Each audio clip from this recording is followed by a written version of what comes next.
ವೈಕುಂಠ ಏಕಾದಶಿ ಅದ್ದೂರಿಯಾಗಿ ಆಚರಣೆ. ಕೊಪ್ಪಳ ಜಿಲ್ಲೆಯ ಗಂಗಾವತಿ ತಾಲೂಕಿನ ವೆಂಕಟಗಿರಿಯ ಶ್ರೀ ವೆಂಕಟೇಶ್ವರ ಸ್ವಾಮಿ ದೇವಸ್ಥಾನದಲ್ಲಿ ವೈಕುಂಠ ಏಕಾದಶಿ ಅಂಗವಾಗಿ ಲೋಕ ಕಲ್ಯಾಣಕ್ಕಾಗಿ ವಿಶೇಷ ಧಾರ್ಮಿಕ ಪೂಜಾ ಕಾರ್ಯಕ್ರಮಗಳು ಮತ್ತು ಲಕ್ಷ ತುಳಸಿ ಅರ್ಚನೆ ಕಾರ್ಯಕ್ರಮ ವೈಭವದಿಂದ ನಡೆಯಿತು. ಸಮಾಜ ಸೇವಕರಾಗಿರುವ ಶ್ರೀ ಸಿರಿಗೇರಿ ವೆಂಕೋಬಣ್ಣ ಶೆಟ್ಟಿ ಮತ್ತು ಕುಟುಂಬದವರು ಕಳೆದ 40 ವರ್ಷಗಳಿಂದ ವೆಂಕಟಗಿರಿಯ ಶ್ರೀ ವೆಂಕಟೇಶ್ವರ ದೇವಸ್ಥಾನದಲ್ಲಿ ಲಕ್ಷ ತುಳಸಿ ಕಾರ್ಯಕ್ರಮವನ್ನು ಅದ್ದೂರಿಯಿಂದ ಮತ್ತು ವೈಭವದಿಂದ ನಡೆಸಿಕೊಂಡು ಬರುತ್ತಿದ್ದಾರೆ ಎಂದು ಸಮಾಜ ಸೇವಕರು ಆಗಿರುವ ಯುವ ಮುಖಂಡರಾದ ಯಂಕಪ್ಪ ಕಟ್ಟಿಮಣಿಯವರು ತಿಳಿಸಿದರು. ದೇವಸ್ಥಾನದಲ್ಲಿ ನಡೆದ ವೈಕುಂಠ ಏಕಾದಶಿ ಕಾರ್ಯಕ್ರಮದಲ್ಲಿ ವೆಂಕಟಗಿರಿಯ ಹಿರಿಯರಾಗಿರುವ ಅಮರೇಗೌಡರು, ಗಂಗಾವತಿಯ ವಾಣಿಜ್ಯೋದ್ಯಮಿಗಳಾದ ಸಿದ್ದಣ್ಣ ಮಸ್ಕಿಯವರು ಹಾಗೂ ವಾಸ್ತು ತಜ್ಞರಾಗಿರುವ ಡಾಕ್ಟರ್ ಮಂಜುನಾಥ್ ಕುರುಗೋಡು ಅವರು ಪಾಲ್ಗೊಂಡು ಮಾತನಾಡಿದರು. 2ನೇ ತಿರುಪತಿ ಎಂದೇ ಪ್ರಸಿದ್ಧಿಯಾಗಿರುವ ಶ್ರೀ ವೆಂಕಟೇಶ್ವರ ಸ್ವಾಮಿ ದೇವಸ್ಥಾನದಲ್ಲಿ ವೈಕುಂಠ ಏಕಾದಶಿ ಅಂಗವಾಗಿ 2 ದಿನಗಳ ಕಾಲ ನಡೆಯುತ್ತಿರುವ ಧಾರ್ಮಿಕ ಪೂಜಾ ಕಾರ್ಯಕ್ರಮದಲ್ಲಿ ಪಾಲ್ಗೊಳ್ಳಲು ಪ್ರತಿನಿತ್ಯ ಲಕ್ಷಾಂತರ ಸಂಖ್ಯೆಯಲ್ಲಿ ಭಕ್ತಾದಿಗಳು ಆಗಮಿಸುತ್ತಿರುವುದು ಮತ್ತೊಂದು ವಿಶೇಷವಾಗಿದೆ ಎಂದು ಹೇಳಬಹುದಾಗಿದೆ.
ದೇವಸ್ಥಾನ ವಿಜಯನಗರ ಸಾಮ್ರಾಜ್ಯದ ಪುರಾತನ ದೇವಸ್ಥಾನವಾಗಿತ್ತು.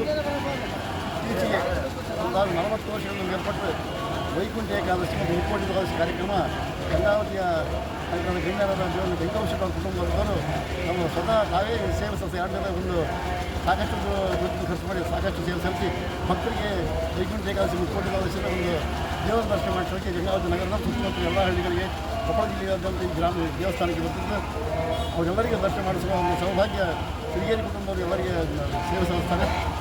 ಇನ್ನೂ ಹೆಚ್ಚಿನ ರೀತಿಯಿಂದ ಸರ್ಕಾರದ ಸಾಕಷ್ಟು ಕೆಲಸಗಳಾಗಬೇಕಾಗಿದೆ. ಇದು ವೆಂಕಟೇಶ್ವರ ಕೃಪೆಯಿಂದ ಇನ್ನೂ ಸಾಕು ಹೆಚ್ಚು ನಿವಾಸ ಅನೇಕ ಕಾರ್ಯಕ್ರಮಗಳು ಅಭಿವೃದ್ಧಿ ಆಗುವಂಥ ಆಸಕ್ತಿ ಎಲ್ಲರಿಗೂ ನಮಸ್ಕಾರ. ಶ್ರೀ ವೆಂಕಟಗಿರಿ ವೆಂಕಟರಮಣ ದೇವಸ್ಥಾನ ಸುಮಾರು ವರ್ಷಗಳಿಂದ ಸಿರಿಗೇರಿ ಟಿ ವೆಂಕಟೇಶ್ವರ ಶೆಟ್ಟಿ ಮತ್ತು ಮಕ್ಕಳಿಂದ ಲಕ್ಷ ತುಳಸಿ ಅರ್ಚನೆ ಕಾರ್ಯಕ್ರಮ ಸುಮಾರು ನಾನು ಕಂಡಂಗೆ ಒಂದು 45 ವರ್ಷಗಳಿಂದ ನಾವು ನೋಡ್ಕೊಂತ ಬಂದಿದ್ದೀವಿ. ಅಂದರೆ ನನಗೆ 45 ವಯಸ್ಸಾಗಿತ್ತು ಅನ್ನಂಗಿಲ್ಲ. ಆದರೆ ನಾವು ಕೇಳಿದಂಗೆ ನನ್ನ ಸೇವೆನೂ 30 ವರ್ಷ ಮಾಡ್ತಾ ಬಂದಿದ್ದೇವೆ ಇಲ್ಲಿ. ಆದರೆ ಇಲ್ಲಿ ಈ ಭಾಗದಲ್ಲಿ ವೆಂಕಟರಮಣನ ಅತಿ ಉಚಿತವಾಗಿ ಕಾರ್ಯಕ್ರಮಗಳು ಪ್ರತಿ ಸತಿ ನಡೀತಾ ಬರ್ತಾ ಇದ್ದಾವೆ. ಆದರೆ ವಿಶೇಷ ಏನಂದರೆ ಇವತ್ತು ವೈಕುಂಠ ಏಕಾದಶಿ ಇರೋದ್ರಿಂದ ಲಕ್ಷ ತುಳಸಿ ಅರ್ಚನೆ ಕಾರ್ಯಕ್ರಮ ಬೆಳಗ್ಗೆಯಿಂದ ಪ್ರಾರಂಭವಾಗಿದೆ. ಇದು ಮುಗಿದ ತಕ್ಷಣ ಮತ್ತು ಸಾಯಂಕಾಲ ಒಳ್ಳೊಳ್ಳೆ ಕಾರ್ಯಕ್ರಮಗಳಿದ್ದಾವೆ. ಒಂದು ನಮ್ಮ ಕೊಪ್ಪಳ ರಾಯರ ಮಠದಿಂದ ಇಲ್ಲಿ ಎಲ್ಲ ಕಾರ್ಯಕ್ರಮಗಳನ್ನು ಅವ್ರ ನೇತೃತ್ವದಲ್ಲಿ ಅಚ್ಚುಕಟ್ಟಾಗಿ ನಡೆಸ್ಕೊಂಡು ಬರ್ತಾ ಇದ್ದಾರೆ. ಬೆಳಗ್ಗೆ ಮುಂಜಾನೆ ನಮ್ಮ ಅಲಂಕಾರದ ವ್ಯವಸ್ಥೆ ಇರ್ತೈತಿ. ಅದಾದ ತಕ್ಷಣ ಮತ್ತು ಬೆಳಿಗ್ಗೆ 7 ಗಂಟೆಗೆ ಊಟದ ವ್ಯವಸ್ಥೆ. ಇಡೀ ದಿವಸ ಮತ್ತು ನಾಳೆ ಕಾರ್ಯಕ್ರಮಗಳು HTC ಅದೇ ಥರ ನಡೀತಾ ಇರ್ತವೆ. ಬಂದು ಈ ಸುತ್ತಮುತ್ತಲ ಗ್ರಾಮಸ್ಥರು ಎಲ್ಲರೂ ಒಂದು ಆ ವೆಂಕಟರಮಣ ಕೃಪೆಗೆ ಪಾತ್ರರಾಗಿ ಆಶೀರ್ವಾದ ಪಡ್ಕೋಬೇಕು. ಅದೇ ಥರವಾಗಿ ಸಿರಿಗೆರೆ ವೆಂಕಟೇಶ್ ಶೆಟ್ಟರ ಆ ಕುಟುಂಬಕ್ಕೆ ಆ ದೇವರು ಆರೋಗ್ಯ ಹೆಚ್ಚಿಗೆ ಕೊಡಲಿ ಅಂತೇಳಿ ನನ್ನ ವೈಯಕ್ತಿಕವಾಗಿ ಕೇಳ್ತಾ ಇದ್ದೀನಿ. ನನ್ನ ತುಳಸಿ ಅಳುಲು ಸೇವೆ ಮಾಡಿಕೊಟ್ಟಂಥ ವೆಂಕಟರಮಣಗೂ ನನ್ನ ಕೃತಜ್ಞತೆಗಳನ್ನು ಅರ್ಪಿಸಿ ಅವ್ರನ್ನ ಆಶೀರ್ವಾದ ಮಾಡಲಿ ಅಂತ ಕೇಳಿಕೊಳ್ತಾ ಇದ್ದೀನಿ. ವೆಂಕಟಗಿರಿ ಗ್ರಾಮದಲ್ಲಿ ನೆಲೆಸಿರುವಂತಹ ಶ್ರೀ ತಿರುಪತಿ ವೆಂಕಟರಮಣನೆಂದೇ ಖ್ಯಾತಿ ಪಡೆದಿರುವಂಥ ಶ್ರೀ ಲಕ್ಷ್ಮೀ ವೆಂಕಟೇಶ್ವರ ದೇವಸ್ಥಾನದಲ್ಲಿ ಇಂದು ಲಕ್ಷ ಬಿಲ್ವಾರ್ಚನೆ ಕಾರ್ಯಕ್ರಮದಲ್ಲಿ ಪಾಲ್ಗೊಂಡು ತುಳಸಿ ಅರ್ಚನೆ ಲಕ್ಷ ದೀಪ ಕಾರ್ಯಕ್ರಮದಲ್ಲಿ ಪಾಲ್ಗೊಂಡು ಭಕ್ತರಲ್ಲಿ ಸವಿನಯ ಪ್ರಾರ್ಥನೆ ಏನೆಂದರೆ ಈ ಒಂದು ಕಾರ್ಯಕ್ರಮದಲ್ಲಿ ಎಲ್ಲರೂ ಭಾಗವಹಿಸಿ ವೆಂಕಟರಮಣ ಕೃಪಾ ಕಟಾಕ್ಷಕ್ಕೆ ಪಾತ್ರರಾಗಬೇಕಂತೇಳಿ ಎಲ್ಲ ಭಕ್ತರಲ್ಲಿ ಮನವಿ ಮಾಡಿಕೊಳ್ಳುತ್ತೀವಿ. ಪ್ರತಿ ವರ್ಷ ತಪ್ಪದೇ ಇಲ್ಲಿ ನಾವು ಬರ್ತಾ ಇದ್ದೀವಿ. 10-12 ವರ್ಷದಿಂದ ನಾವು ಬರ್ತಾ ಇದ್ದೀವಿ. ವೆಂಕಟಗಿರಿ ಕ್ಷೇತ್ರ ದೊಡ್ಡ ಕ್ಷೇತ್ರವಾಗಿದೆ. ಇದು ಹೇಳಬೇಕಂದ್ರೆ 2ನೇ ತಿರುಪತಿನೇ ಅನ್ಕೋಬೇಕು. ಆ ರೀತಿ ವಿಜೃಂಭಣೆಯಿಂದ ಕಾರ್ಯಕ್ರಮ ನಡೆಸ್ಕೊಳ್ತಾ ಇದ್ದಾರೆ. ಮೊದಲಿಂದಲೂ ವೆಂಕಟೇಶ್ ಕ್ಷೇತ್ರದಲ್ಲಿ ಈ ಕಾರ್ಯಕ್ರಮವನ್ನು ನಡೆಸ್ಕೊಂಡು ಬಂದಿದ್ದಾರೆ. ಈಗ ಅವ್ರ ಪರವಾಗಿ ಅವ್ರ ಮಕ್ಕಳು ಈ ಕಾರ್ಯಕ್ರಮವನ್ನು ನಡೆಸ್ಕೊಂಡು ಬರ್ತಾ ಇದ್ದಾರೆ. ಎಲ್ಲರೂ ಮಂದಿ ಈ ಒಂದು ಕಾರ್ಯಕ್ರಮದಲ್ಲಿ ಭಾಗವಹಿಸಿ ಆ ಲಕ್ಷ್ಮೀ ವೆಂಕಟರಮಣನ ಆಶೀರ್ವಾದವನ್ನು ತೆಗೆದುಕೊಳ್ಬೇಕು. ಏಕಾದಶಿ ಇವತ್ತು ಮತ್ತು ನಾಳೆ ದ್ವಾದಶಿ ಬಂದು ತೀರ್ಥ ಪ್ರಸಾದವನ್ನು ತೆಗೆದುಕೊಂಡು ಆ ಲಕ್ಷ್ಮೀ ವೆಂಕಟರಮಣನ ಆಶೀರ್ವಾದ ಎಲ್ಲರೂ ಪಡ್ಕೊಳ್ಬೇಕು ಅಂತ ಹೇಳಿ ಎಲ್ಲರಲ್ಲಿ ಸಮಯ ಪ್ರಾರ್ಥನೆ.